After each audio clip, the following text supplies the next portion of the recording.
I mostly read public domain books here on Glenn Reads Books to You, and they were written a long time ago, so they're usually racist, or sexist, or bigoted, but in there somewhere is a story, and that's why those stories are famous.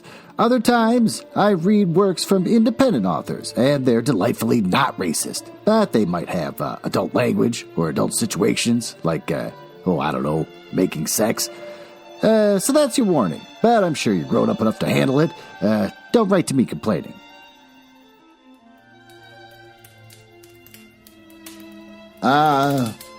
Unsighted. Words About Books. 2 podcasts that I've known for... Oh, son of a... Fine, take a seat. I was just reflecting on the fact that I just got to... me and my wife, Gertie, got to guest star on another podcast, Unsighted, which is a fun little podcast, which if you ever listen to it, you'll probably like it. They're nice people. They talk about books. And they had us guest on there along with Words About Books. 2 people that are very nice, except for Nate. Nate is not nice at all. Ben's nice. Nate's not nice. Nate is sassy and also won't show his face. We're all on video, but Nate's not on video. Why? I don't know. He's hiding something.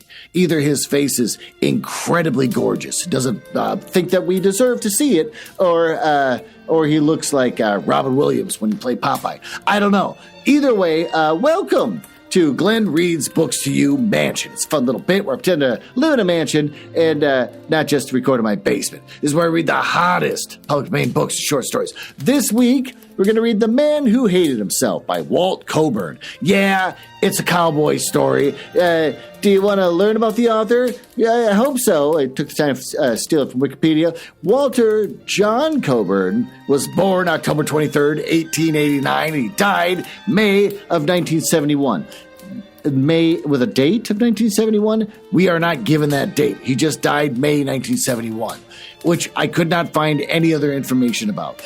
He was an American writer of westerns. Coburn was born in White Sulphur Springs, Montana territory. He was the son of Robert Coburn Sr., the founder of the noted Circle C Ranch located south of Malata. Oh, the actress Dorothy Coburn is his niece. Coburn served in the Army Aviation Corps during during World War I. He later spent time as a cowboy and a surveyor before becoming a full-time writer in 1920s.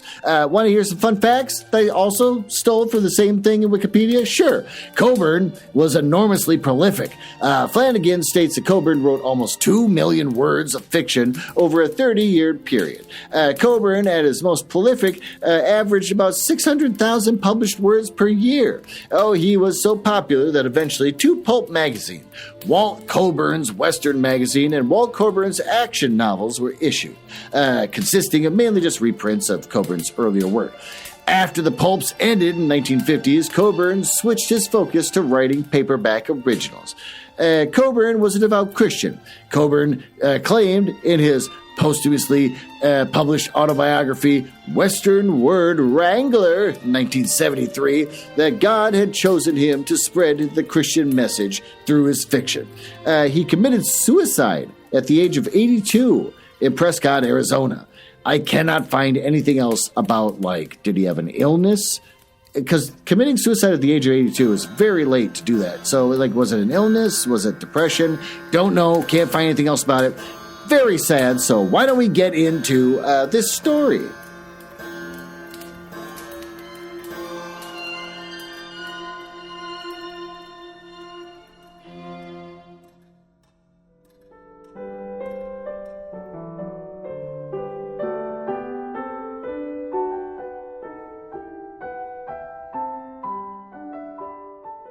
Now, there you go. Why don't you get yourself seated as I read to you The Man Who Hated Himself by Walt Coburn. A powerful story of the Montana cattle trails and the Great Blizzard of '86. Every stockman in the Northwest recalls the hard winter of '86 and '87. Oh, it broke most of them. One cattleman, spending his winter in the South, rode back to his ranch to inquire how his stuff was wintering. His line writer took a pencil and drew a picture of a starving cow hung up in the drifts. Under it, he wrote, waiting for Chinook, the last of the 5,000. The man who drew the picture was Charlie Russell, the daddy of them all when it came to putting the cow and the horse and the Indian and the cowpuncher on canvas or in clay. But in 86, Charlie was a cowpuncher. What the heck's a cowpuncher? Let's use the Kindle. Just a cowboy. Okay, that's the definition of a cowpuncher. This is not a story about Charlie Russell. He is mentioned no more in the tale. I speak of him here because when a cowman in Montana recalls the winter of 86, he invariably mentions the picture of Charlie Russell. It's an illustration for his tale of hardship. It tells better than any records. The bit of curse of that hard winter. The Circle C outfit made their last shipment of steers along about the 1st of November that fall. It was spitting snow when they finished loading and the cattle train pulled out for Chicago. The boys rode back to where the roundup wagon was camped on Main Alkali. Whatever. They gulped down hot food and black coffee, caught out on their town horses, and headed for Malta. As they jogged along the road with their ears tied up with silk handkerchiefs, heads bent against the raw wind, Big Buck Bell rode up alongside the wagon boss. Winter's done come, Horace, grunted Buck, fashioning a cigarette with numbing fingers.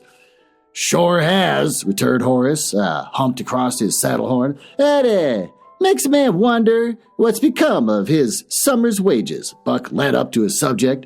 Oh, Horace nodded a trifle absently. Oh, he was wondering how he'd get this mess wagon loaded and started for the ranch before the cook got too drunk to handle his 4 lines. How's the chances for a winter's job right in line, Horace? Buck tried to keep the eager tremor out of his voice. We're full-handed for the winter, Bell. You should have tackled me a month ago. A month ago, said Buck Bell with grim humor. I was fatter than a bear in berry season and had $1,000. I had idea. I was the top hand at draw poker. The Nighthawk took me for my role. Well, this story of tough luck was not a new one to the ears of the wagon boss. It was a tale as old as the oldest cowhand. Horace, still thinking of the cook, missed the flicker of disappointment in Buck Bell's snow-bitten eyes. He failed to see the beaten droop of the big-boned shoulders, inadequately clothed in a soiled flannel shirt and 2 undershirts. Buck didn't own an overcoat. Nah. His boots were rusty, and he kicked his toes against his stirrups as he rode, all by way of restoring circulation. Looks like when a man's begun getting white-headed, said Horace, as they dropped down the ridge toward the town. He'd have enough sense to save a winter's take.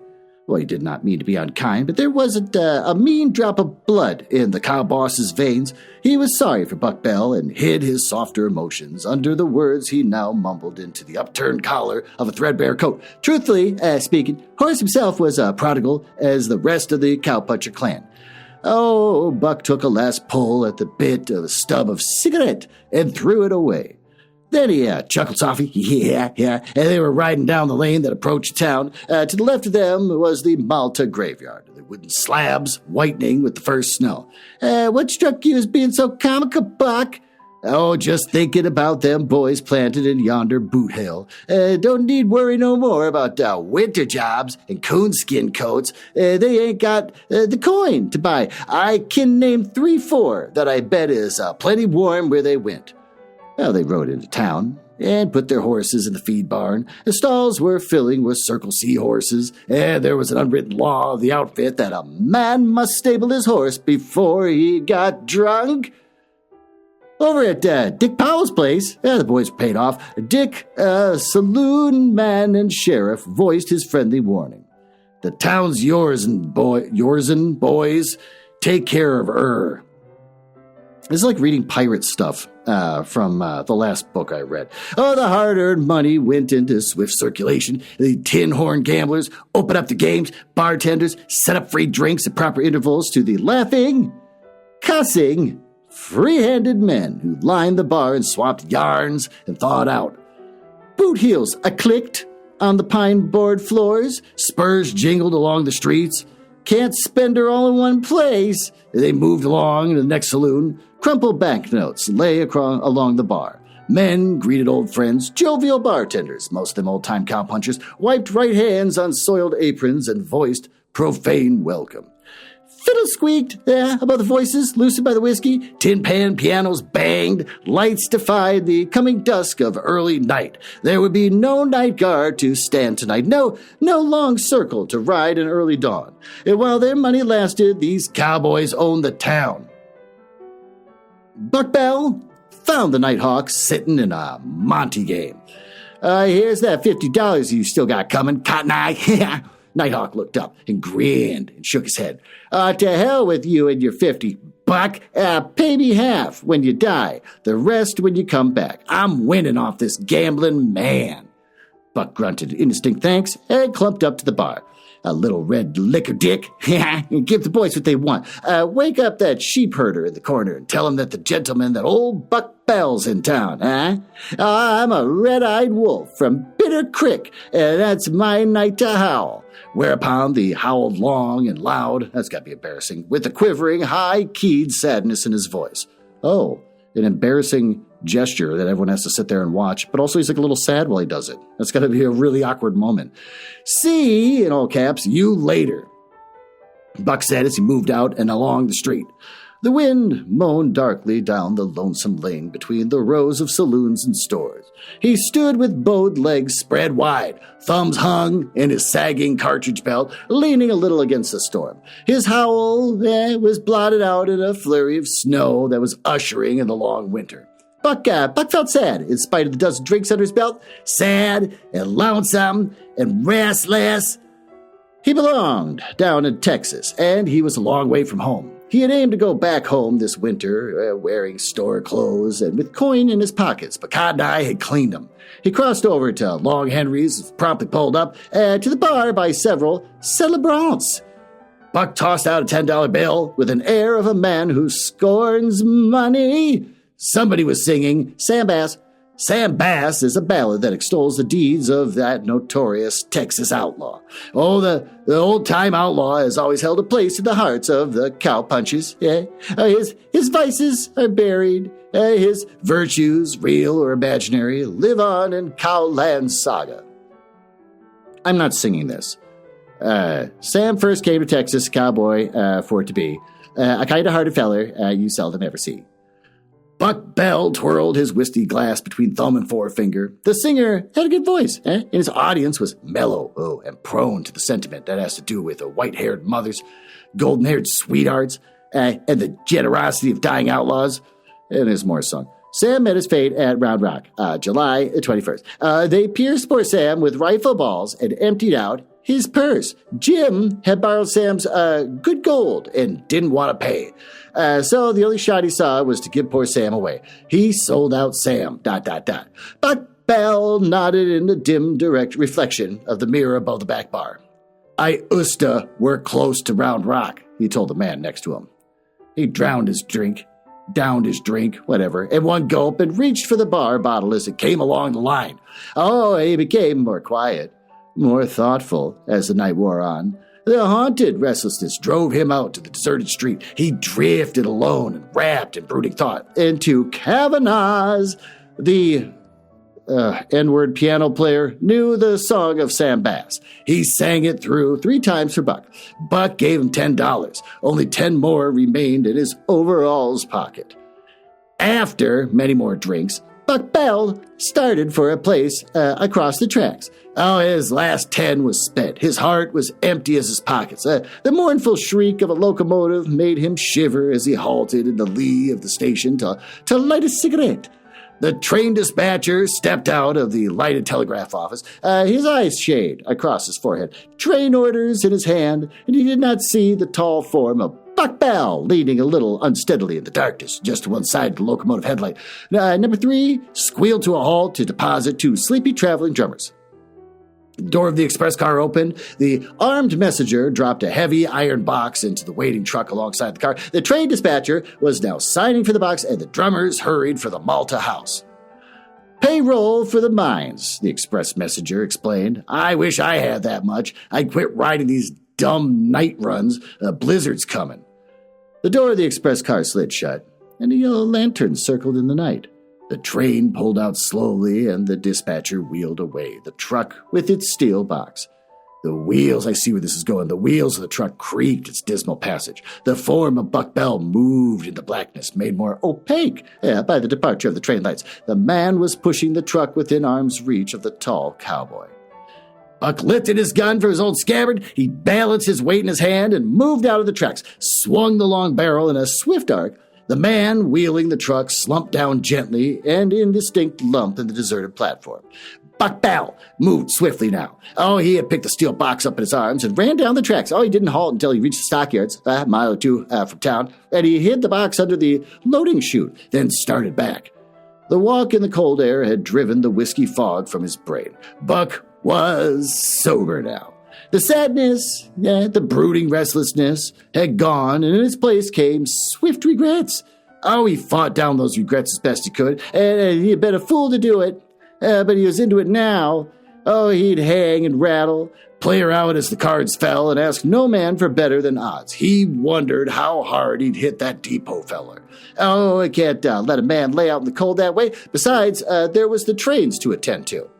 But as he circled the depot, he saw the sheriff and the train dispatcher talking earnestly inside the lighted telegraph and ticket office. Buck moved away, across to Dick Powell's place. Nobody took notice of his entrance as he slipped into the back door and dropped into a chair by the stove. Then somebody called the house up for a drink, and Buck joined the crowd. He had not been missed. "How's things stacking up, Buck?" It was old Horace who voiced the question. "Yeah, I need a little money. I was talking to the old gent here, and he said to let you have what you need. You can come back and work it out in the spring. It ain't every man I do it for, but like I was telling the old gent, you're on the square, and kin to be depended on." Buck's mouth opened, and then closed, without saying a word, and he had been on the verge of telling the wagon boss the whole thing. Till now, Buck Bell had accepted the trust of his fellow men as a matter of course. Now, it is all over. He was beginning to pay already for his crime. "I'll just make her out for a few $100, Buck." Horace was misinterpreting the cowboy's silence. Buck shook his head. "I'd rather not, Horace. I'll make her somehow. It's right white of you." I'll never understand that term. You and the old gent. I won't forget it. The sheriff came in, an icy gust of wind and snow following him inside the lamplit smoke haze saloon. Dick Powell was a blunt-statured man, husky, reddish of hair, with keen gray eyes and a drooping mustache. A good-natured sort of fellow who was rated as a crackerjack cowhand. The grin on Dick's mouth held a grim twist as I swept the crowd with slow deliberation. "Belly up to the mahogany, Dick," invited some. Dick Powell did not seem to hear. A hush fell over the gathering. "The fiddle in the hands of a Cree breed." What's a Cree breed? It's probably racist. I don't want to look it up. Squeaked thinly and went silent. The bartender, from force of habit, reached for the sawed-off shotgun under the bar. "Boys," said the blocky sheriff, his voice heavy with sadness rather than anger, "there's a damn skunk amongst us tonight. When you boys rode in, I gave you the run of the town. A man hates to think that he has to watch boys that he's worked with in the wet, in the cold, the hot weather. I never thought of Circle C man would coyote on me." "Yeah, what the hell are you driving at, Dick?" asked Horace, his mild eyes glinting a little. "Some polecat knocked the depot man on the head, and I got off with $5,000, that's all." And got off with that. Suddenly I just make it look like the sheriff is taking off the money. "I read that wrong. I apologize. Where did that key pounder ever get $5,000? Asked some. "Payroll for the Lundusky mine. $5,000 in cash." "Well," drawled Cotton Eye, the Nighthawk, "I reckon them mine folks will keep on running things just the same. Have a drink and forget it." "Whoever lifted that roll won't have to worry none about forking hay and opening water holes this winter," chuckled another cowboy. "Dad burnt the luck," complained a third. "Why didn't I think about glomming that payroll? Now I gotta break out this early morning from now until spring, shoveling hay into a lot of bawling doggies. Some gents get all the luck." But for all their banter, they felt uneasy. Who among them had stolen that $5,000? Oddly enough, no man blamed the thief. They rather admired his ingenuity. He had made a lucky haul. "Well, Dick," said Horace slowly, "whoever done it must have been blind drunk. You know every man in the outfit. There ain't one rotten egg in the bunch. Say, how do you know it wasn't some tramp or some stray miner that done it?" At the depot, man heard his spurs jingle, so he says, growled the sheriff. Just before he got beefed, it was some cowhead, and outside of you boys, there aren't any cowboy in town. He heard them spurs. Got any idea who might have done it? Asked Horace. If I have, I'll keep it to myself, came the tart reply. Oh, I look to you boys to lend me a hand, and all I get is some heroin. No need to get hot about it, grinned the wagon boss, toying with his drink. The sheriff ignored that remark, and turned to his bartender. Was all these men in the place at midnight when number 3 came in? Bartender smoothed his bald head in grave thought. He had taken a goodly amount of drinks since the boys got in, owl-eyed, and he tallied the crowd. Near as I can recollect, Dick, not a man of them has left since I come back from supper at 11.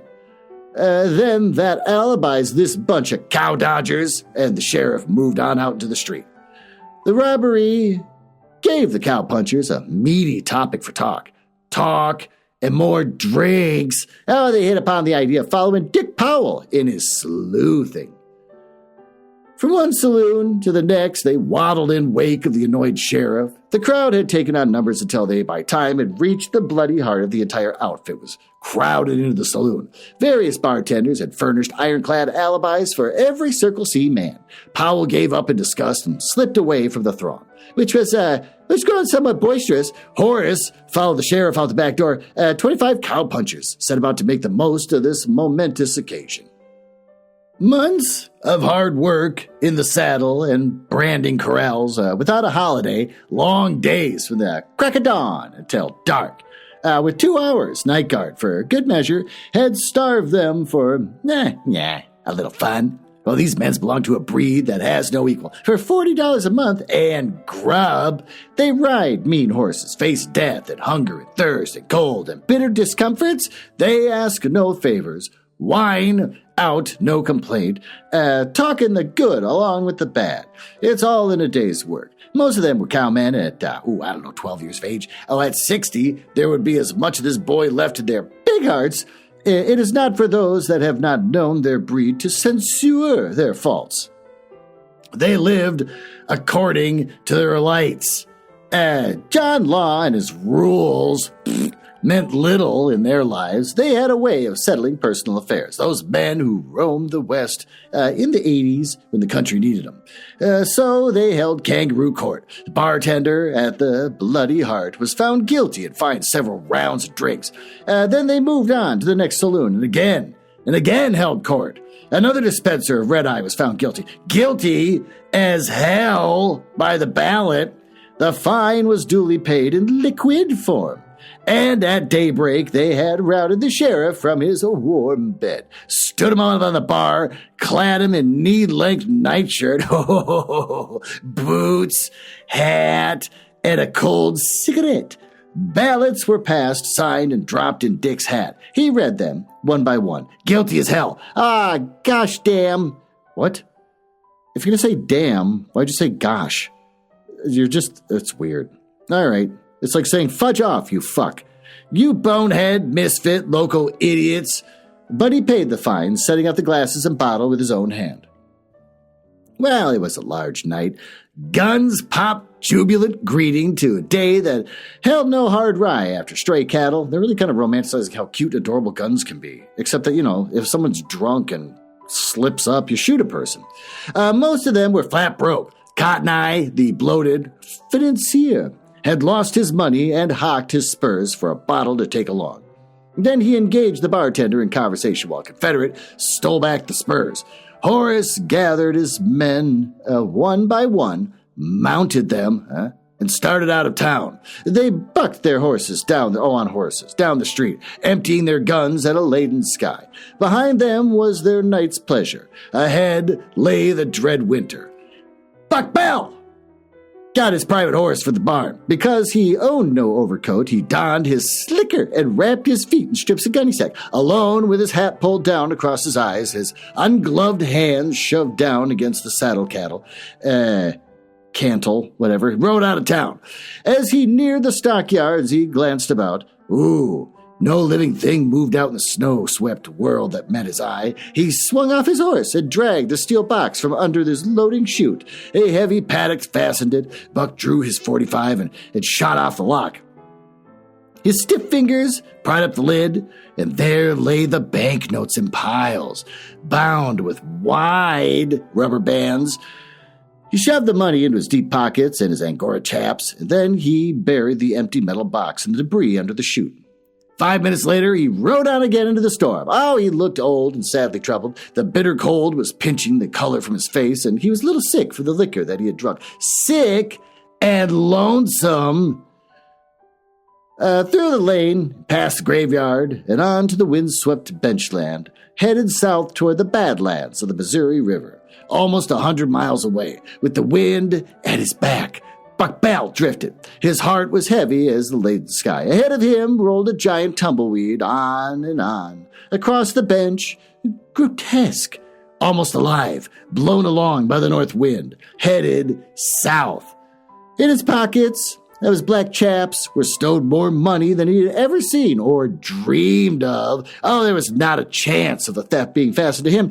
He had been easy, almost too easy to seem true. With $5,000, a man could, buy a good bunch of cattle down in New Mexico or, Arizona. Buck was a cowman enough to make a herd pay.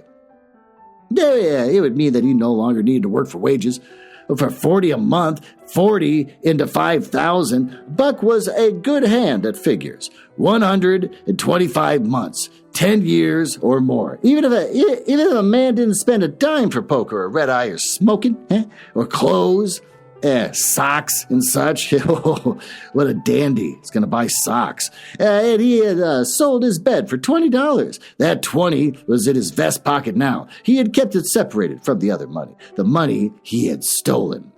Oh, I guess this is a song now. Sam Bass was born in Indiana, and it was his native home.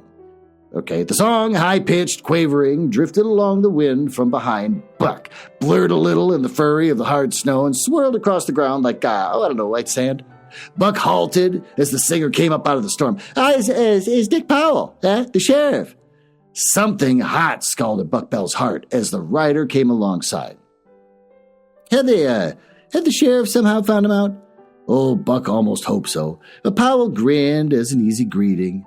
He was warmly clad in chaps, overshoes, and a buffalo coat. The stock of a carbine jutted from his saddle scabbard. You look for all the world like a bull that's been whipped out of a herd, Bell. Here, see, this'll do to you. And he passed over a quart of whiskey. Now they drank together and rode on in the storm, trailing that gent that done the robbery, Dick. The sheriff grunted into his fur collar. Trailin' hell, whoever done it, didn't leave a sign. But mark my words, Bell, he'll give himself away. How? Buck Bell slapped his cold hands together against the slicker to beat the blood into circulation. Here, take these. Sheriff pulled a pair of yarn mitts from his pocket. I bring along an extra pair. The missus did 'em. Buck pulled out the mittens, mumbling his gratitude. How? The sheriff replied his question. Well, it's this-a-way, Bell. I know every man that was in town that night. I know where each man will be working this winter. Horace, give me their names and what camps they'll be at. And I wired for the serial number of the stolen banknotes. When that money begins going into circulation, I'll nab my man. If airy man quits with his range, I'll be following him. And I'll have the other towns posted. He's corralled. The sheriff consulted a little book. Here's the list. Stewart, the Conway at the Big Warm, Howe and Smith at the Little Warm, you and Cotton Eye at Rocky Point, down on the Missouri, and so on. Well, he shoved the book back in his pocket. Buck's head was lowered as he fumbled with the clumsy hands at a witch's knot in his horse's mane. His brain was working swiftly. Why had Horace lied? Why had the wagon boss told the sheriff that he, Buck Bell, was going into a line camp at Rocky Point? Oh, he wouldn't be telling this to everybody, understand, continued the sheriff. I know I can trust you, Bell. Well, if the sheriff had taken a sharp knife and stuck the cowpuncher in the back, it would not have hurt Buck Bell more than he did when he spoke those words. Oh, they rode on in silence. Buck was chilled to the bone by the wind, and it bit through his inadequate clothing. Dick urged the bottle on him to warm his blood. Well, with that, why don't we take our own little break to warm our blood in my basement, where I'll tell you about the latest upcoming books from Penguin Random House.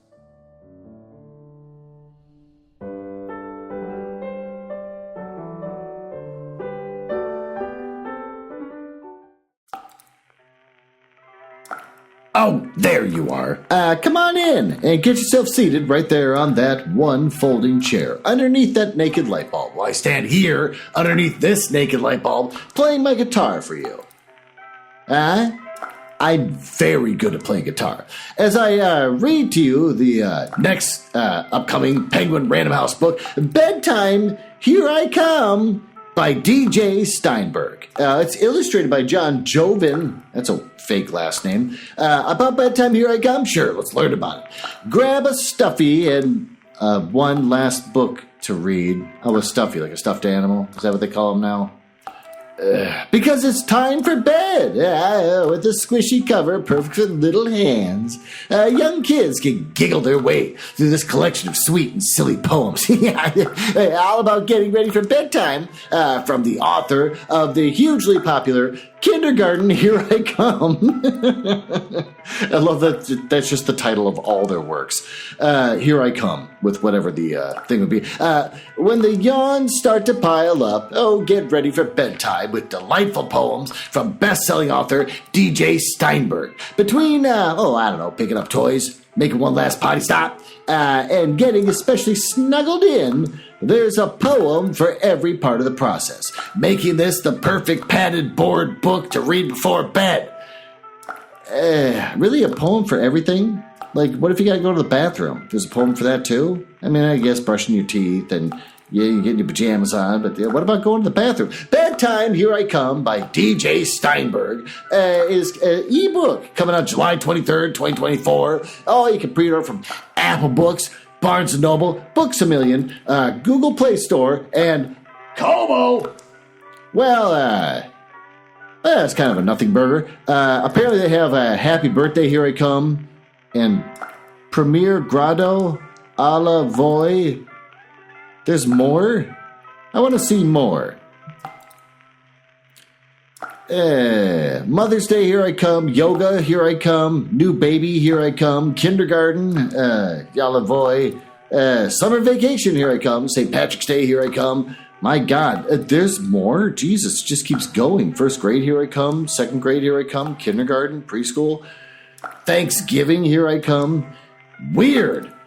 God, I wish I could think of something like that and just make money off of it. Just whatever word, here I come. And then just some, I'd imagine, not too creative poems. Because, I mean, you're cricking a lot. There's Easter, there's Christmas, there's Passover, there's Halloween, Valentine's Day.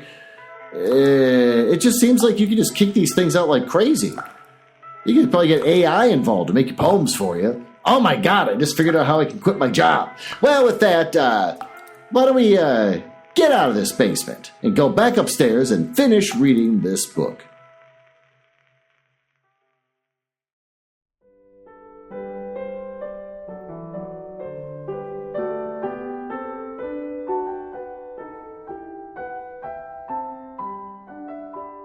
You're back for the basement. You know, you can hang out down there as long as you want. I've got a couch and a television with no Google TV or anything like that hooked up yet. And a coffee table, and a little rug. I mean, you can just stay down there for a while if you want. But you're here, so we'll continue reading the rest of this book. I got some stuff that'll be drifting with the storms this winter. Bell, I spoke to the old gent about it. Oh, and he said it'd be all right if you boys kind of kept an eye on him and fed him if he need be. Sure, mumbled Buck, sure thing.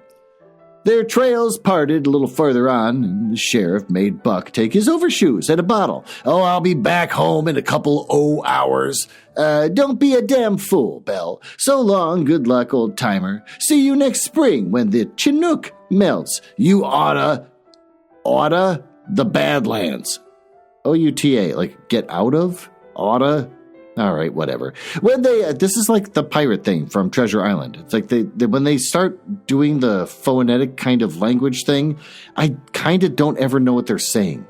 When they parted, Buck rode on, the ache in his heart more bitter than before. The words of the sheriff's song came drifting back out of the storm. The song of Sam Bass? Oh, it's another song. Sam, he is a corpse and 6 foot under clay. Okay, that's the end of the song. Buck stayed that night at a line camp and pushed on the next morning. I kept wondering if Horace had lied.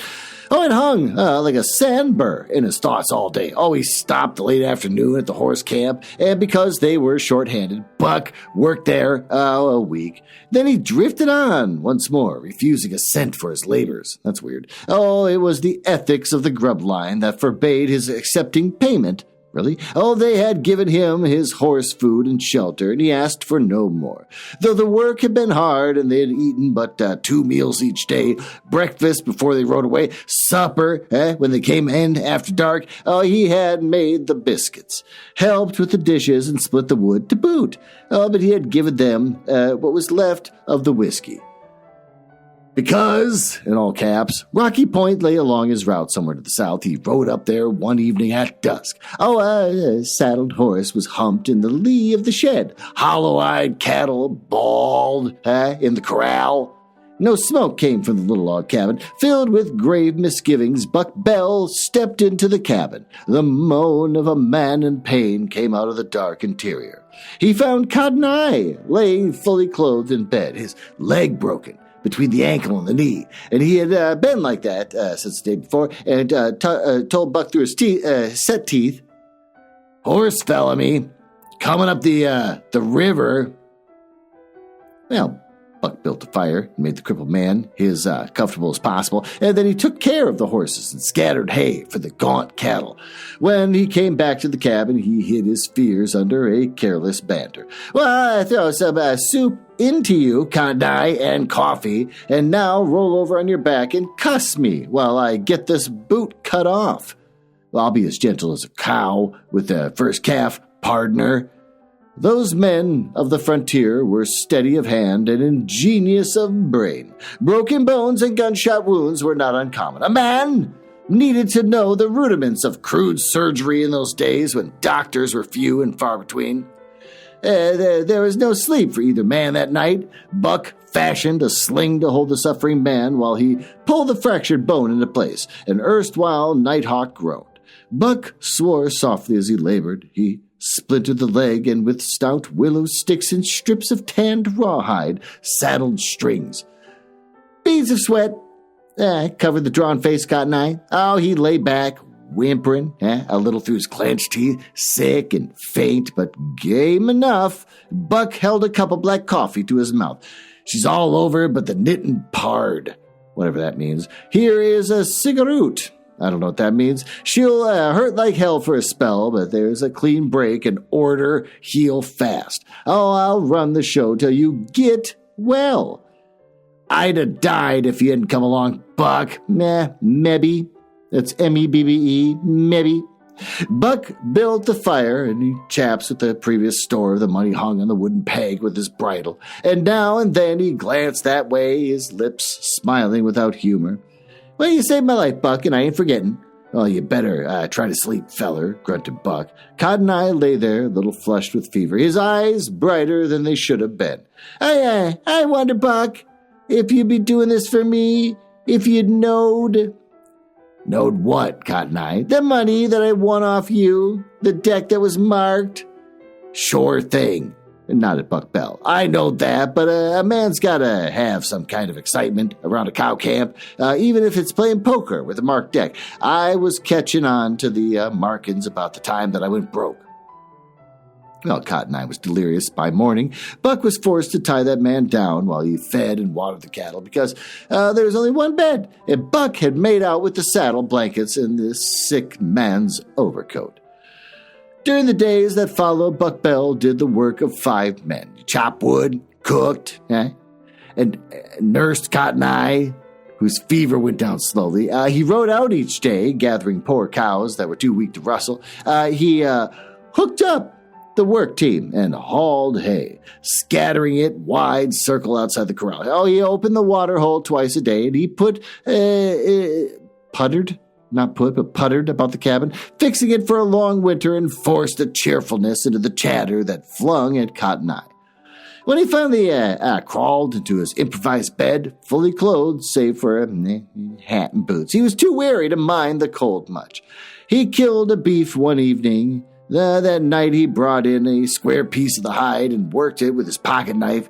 Let's have that good leg of yours, partner. Buck wrapped the hide about his leg, nodded and marked it with his knife, and took the hide back to his seat by the fire. Them splints can come off in a day or so, and I'm fixing a sorter, casing it to fit around that game leg, L-A-I-G. This'll hide'll plenty hard, and we'll lace it. Savvy? ? Padded with his felt from his man's hat. He'll make a cast that'll be useful and right ornamental. With the hair of the outside, I'm stretching it around the willer pole and making her smooth. Buck tanned the rest of the hide and make himself moccasins and the coat that was ill-fitting but warm enough. He killed a black-tailed buck, and they feasted on venison. Buck spent his evenings tanning the hide, the rawhide cast smooth and hard and padded with felt from Buck's hat. Now replaced the willow splits. Buck wore a cap made out of a piece of Hudson's Bay blanket. He refused to offer of Cotton Eye's clothes. With December came real winter. The hardest winter the cowmen in Montana have ever known. The hay was given out. Buck worked on a snowplow. The cattle of the field grew in number each day, gaunt-flanked, hollow-eyed, bawling as they trained the stubborn walk with the storm. Gray days, white days, bitter days. The cattle drifting down into the Badlands. Even the big native steers were finding it hard to paw, to feed under the crusted snow. Well, Buck's black chaps no longer banked his stolen money. He had buried the stuff in a corner of the cowshed and wrapped carefully in his slicker. His daylight labors brought peace of mind, but sometimes he lay awake far into the night, haunted by thoughts of the buried wealth. The dream of a cow outfit in his own was replaced by the black nightmare of his theft. He was tempted by 100 times to share the burden of his guilt with Cotton Eye, who was now hobbling about on crutches made of forked sticks, wrapped and padded with deerskin. Wish I could get word out to the ranch, said Buck. This hay ain't gonna last. The only shot, if this keeps up, is to drift south, the river where the shelter is better. Maybe train it out from there. They could buy hay at Lewistown and Gilt Edge. I had to kill 3 more calves today. Cows don't have milk to feed the little beggars. Hear the cows a-bawling? Hell, ain't it? The haystacks were becoming fewer, and Buck and his crippled partner found it hard to fill the long silences that fell over them. Cotton Eye hobbled about now, getting the meals and the washing dishes. He scraped the thick frost from the window and would sit there, smoking and watching Buck Bell pitch hay sprawlingly into these starving cattle. When Buck saddled his horse and rode back into the breaks to bring in more stumbling, gaunt steers and cows, Cotton Eye would curse the futile fury with his aching leg. Bring in 3 more Dick Powell steers today, weak as hell. Bring 3 4 circle diamond cows, another square steer, 2 bear paw pool stays. I have no idea what's happening right now. The winter's brown Jersey's milk cow. The winter's set a heap o' store by that cow, and it must be the shore is storming up the ridges to drift that stuff into the breaks. If this keeps up, there won't be a cow left in the country. That paragraph made no sense, but apparently they're losing cows. You were a-saying something about getting word to the ranch, Buck. I can make out to ride now, and I'd like to tackle it. It ain't doing no good here. And if you plumb, you sure to make it, pardner? Sure thing I can. I pull it in the morning. Buck wrapped the injured leg in a blanket, and Cotton Eye rode away into the gray dawn. Buck grinned a farewell, and when Cotton Eye was gone, Buck tried to whistle away the gnawing loneliness. He worked feverishly, not even taking a few minutes off at noon for his usual coffee and beans and meat. And now and then, when the shores took him past the corner of the shed where the stolen money had been buried, he'd quicken his pace. as a man afraid of ghosts might pass with haste by a grave. Why did Horace lie? He asked himself 1,001 times. Because Horace knowed who'd done the robbery! Exclamation point came the still answer out of each night's darkness. Cotton Eye had left his bed and war sack filled with a few clothes and knick-knacks. Delving into the sack for a needle and thread one day, a week or so after Cotton Eye's departure, Buck came upon a large envelope of heavy paper. He emptied its contents of saddle wax and thread and, harness needles and all.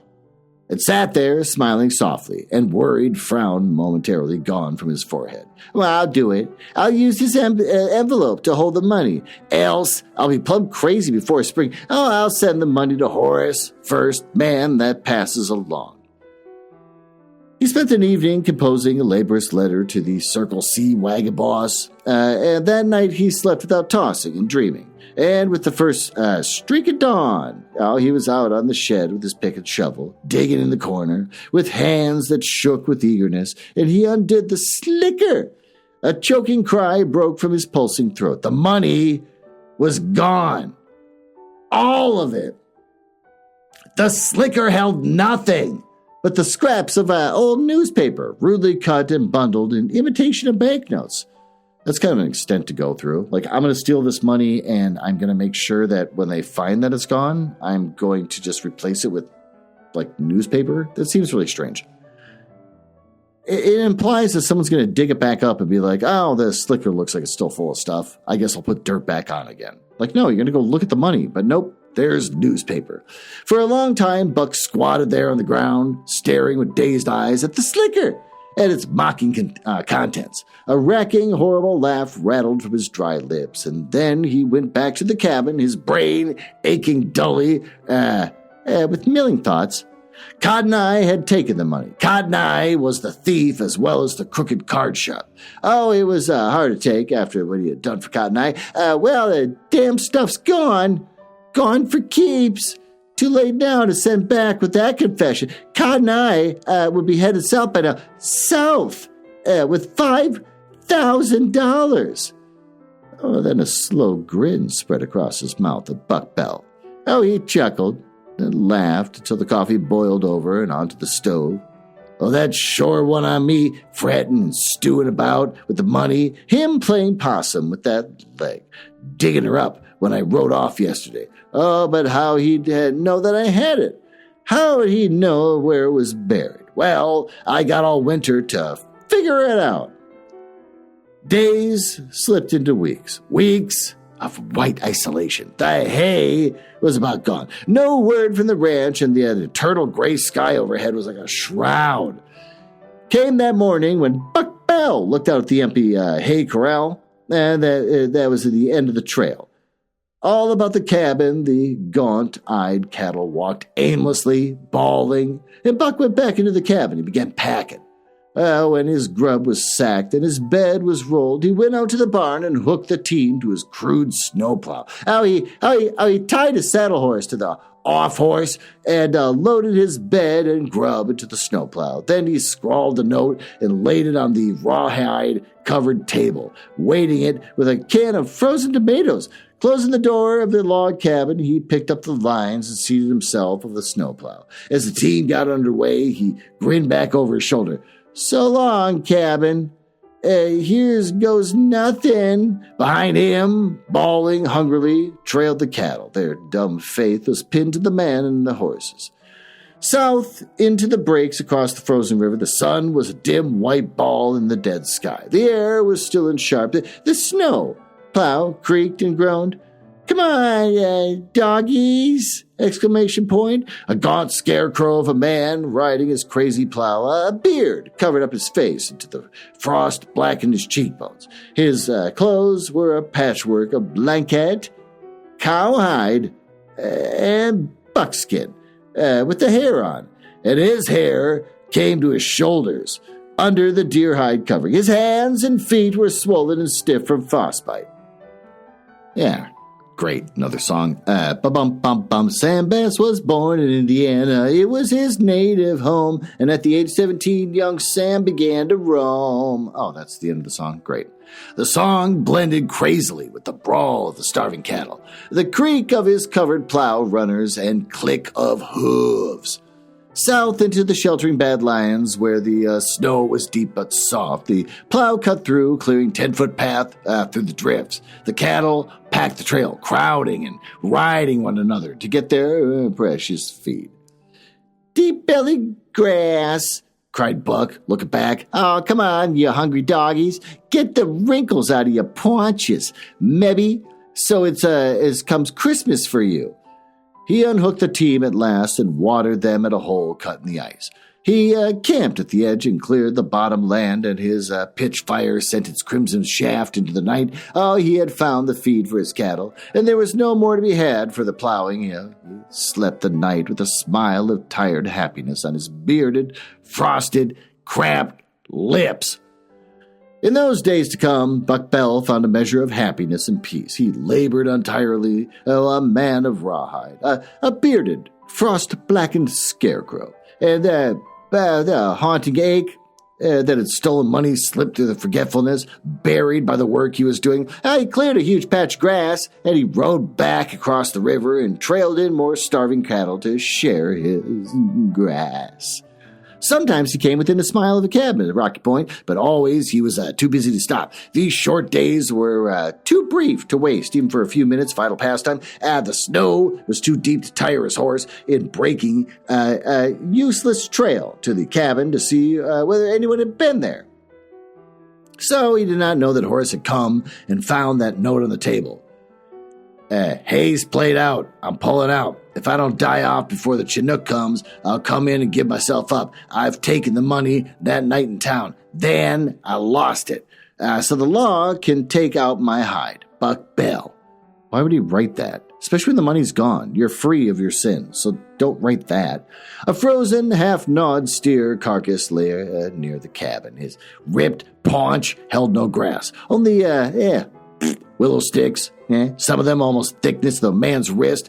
This was the winter of 86 or 87, when the drift fences and cut cowleys held the hide and bones of 100,000 steers, when the mercury hung below 45. Oh, and more than a few cowboys died for their outfits, when cowmen stared out across the blizzard-swept hills, dried-eyed, with aching lumps in their throats, grim, silent, defeated. The sun was a white ball inside the circle of gray cold as the eye of a corpse. Sundogs followed its passing across that sky and knew no warmth. At night, the patches of stars seemed frozen in a black agate sky. And then at the last, when the hay was gone, the men sat about the bunkhouse stove, and the strings of straggling, bawling cattle drifted on down the wind to death. The night of wolves and coyotes flung the death song toward the glittering stars. It was the winter of 86, 87, the winter that broke the back of the cow country.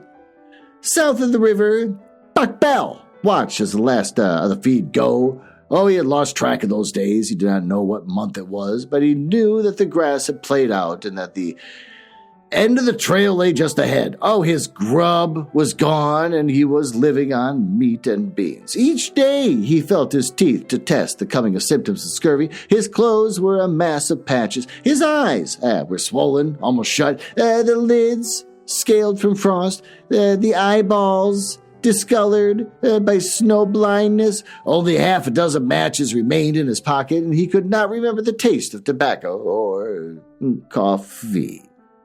Half frozen, he lay in a knot under the tarp and blankets. That night in early spring, when the wind roared down out of the cannons of the droning and the rushing sound, the scrub pines whispered. Cattle got to their feet. Buck stirred a little under the tarp, hardly awake. Then the wind cut down the river and swept the forlorn camp. No man who has ever heard the voice of the Chinook wind can ever forget its whimper. Buck threw back the tarp, and the warm blast rushed down upon him. A harsh, choking cry broke from his throat as he sat up in bed, his arms ragged, aching, frost-seared, flung out in a wide gesture. His face, bearded and scarred black, lifted. His eyes found the stars that seemed close overhead in the warm sky. Terrible sobs shook him. Tears streamed down from his aching eyes. God! Oh, God! Over and over again. God! He could find no other word to fit into the prayer that sobbed and rattled and laughed in his throat. The weary horses felt the blessing of that Chinook wind, and the cattle milled and bawled in restless chant. The melting snow in the tree branches dripped with increasing cadence. A golden moon rode across the sky toward the jagged skyline. The hard winter was over, and the Chinook had come. Its passage through the pines sang the requiem of cattle and horses and men that slept beneath the crusted drifts. And then the Cowboys became rivers and ridges laid bare. Buck Bell trailed his straggling herd up the ridge and on the open prairie.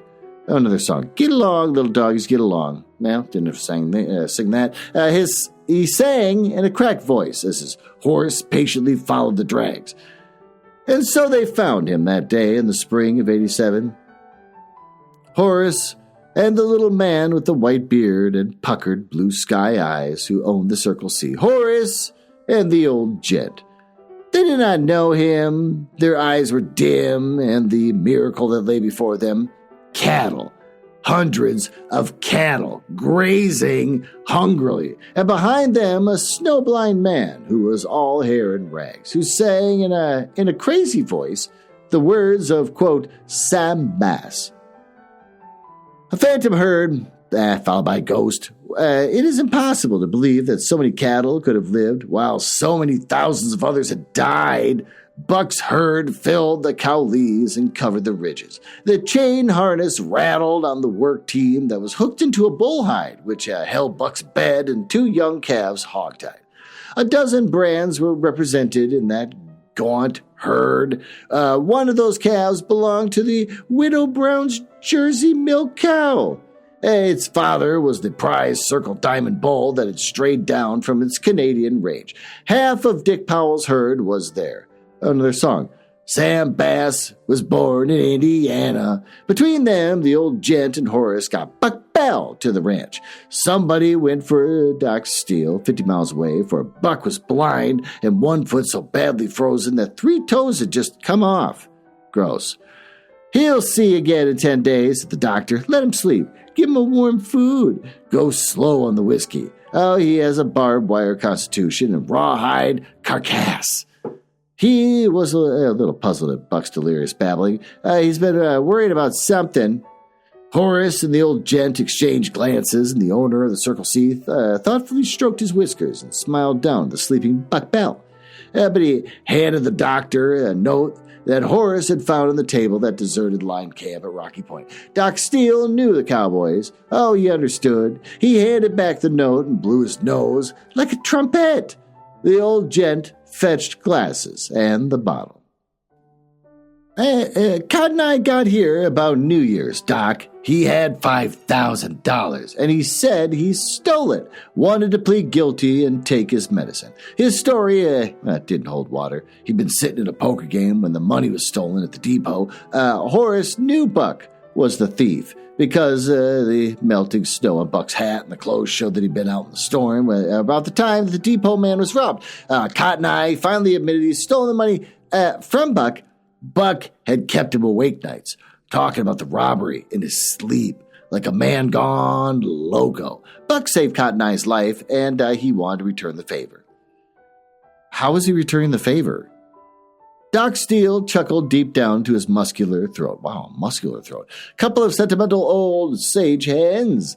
Oh, it's a damn shame, sir, that we haven't more of such outlaws in this world. He lifted his glass. Here's to him. May their breed never die out. When they had set down their glasses, Doc Steele looked quizzically at the cowman. How is this thing going to be squared with the mining people? Oh, the sky-blue eyes of the old cattleman twinkled. Doc Steele was somehow reminded of the sun shining through summer rain. Nah, I bought the damn mine, Doc, last fall. I don't think that anything more would need to be said about that old fool holdup. Buck Bell saved what cattle I had left. God and Buck Bell alone know how he managed. Oh, he should have seen what I saw. The whole range spotted with dead critters, like a boneyard, 100 miles square. Oh, we'd rode all day across the cow country, a graveyard, when I heard cattle bawling, and I thought I was dreaming. Yeah, and the herd trailing up out of the breaks. A man too weak to walk, riding behind him, singing. Oh, it was something, Doc, that a man won't ever forget. They filled their glasses and drank in silence. Then they tiptoed out, and Buck Bell slept on. Oh, a smile of peace on his frost-cracked lips. Outside, the Chinook wind whispered its promise to the cow country. Well, that's the end of that story. Why don't we go down to the smoking room and review what the hell we just read?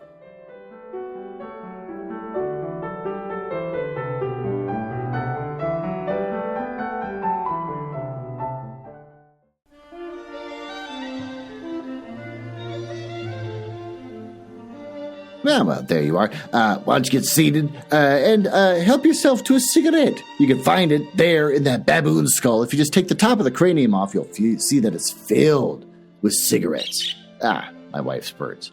So, what do we learn here? We learn that Buck Bell, a man who's lived a pretty hard life, as they all live, those cattle men of yore, and he is kind of just angry in general and is out in the snow or whatever, and he sees the guy at the train, and he's like, oh boy, $5,000, can't wait to do my job. So he smacks him in the head and takes the money and hides it, like kind of nearby the crime scene. Which, I don't know, is that smart? I have no idea. Who cares? It's an older time. So then he comes back and takes it, then he feels real guilty. Of course, the sleuth, who's charged with trying to figure out who the hell stole this money. Oh, it's one of those kind of stories where it's like the sleuth knew all along. He's just kind of waiting him out and just kind of being patient and letting the man's guilt eat at him, which is exactly what happens to Buck Bell. He gets all guilty and can't stand it. Gets kind of altruistic, kind of like, oh, no, I'll work for free, and that kind of thing as he makes his way across the country and then almost sacrifices his own life to save a bunch of cattle after spending all this time helping a man who got his leg broke by cattle. And that man stole the money from Buck Bell because he's a pile of shit. Like, thanks for healing me. I guess I'm going to wiggle on away over here and just take your money and fill it with paper, which is a weird little detail. Like, hopefully he'll like dig it up and be like, nah, it looks like it's still inside that little leather sack. I guess I'll put the dirt back on and just be satisfied. But no, filled with newspaper. And then as he gets caught later, he's like, I didn't steal the money. Actually, it's Buck Bell. I'm helping Buck by saying this, which is kind of a weird thing. So anyways, Sweet Buck is guilty. But lucky for him, since the law isn't the law that we know it today, the law is just kind of a thing that people just kind of decide on the spot. They say, he helped me with cattle. He almost died. He doesn't got toes. So why don't we just forget about it? I guess Western law is the most finest law any man has ever created. Well, with that, thanks for listening. I guess if you come back next week, I'll find some other weird short story to read. Until then, bye.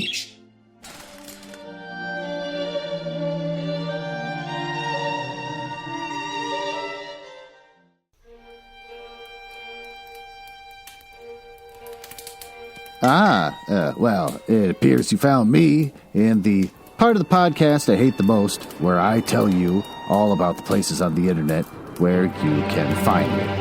You can tell I hate this because of the sound effects making it sound like a stormy night in the drawing room of the damned. Now, there's that. Are you cool? I like cool people. It's the reason why I got involved in this business to begin with, just to meet cool people. Not losers. So if you're cool, feel free to go over to my website, nuzzlehouse.com. Bye! But if you go there, you get to hear some of the other stuff that I and my wife work on, like the Radio Mystery Theater show, where we try to recreate the same show that used to be on in the 70s, but they don't make any episodes anymore. So we make our own, and we just steal all their commercials. And also, just in the curious mind, we made a Christmas album. If you go to our link tree, you can see that we made a Christmas album. It's the first thing we did after getting married, which I think everyone should do when they get married, is start talking about the Christmas album they're going to make. And we're working on a new show where we give relationship advice by reading paranormal smut. And since I think you might be cool, you can always just email me directly, glenn.nuzzles@gmail.com. But don't email if you're a nerdlinger or a dork. Now, back to business. I can't believe I drank all of them already. There's got to be one left.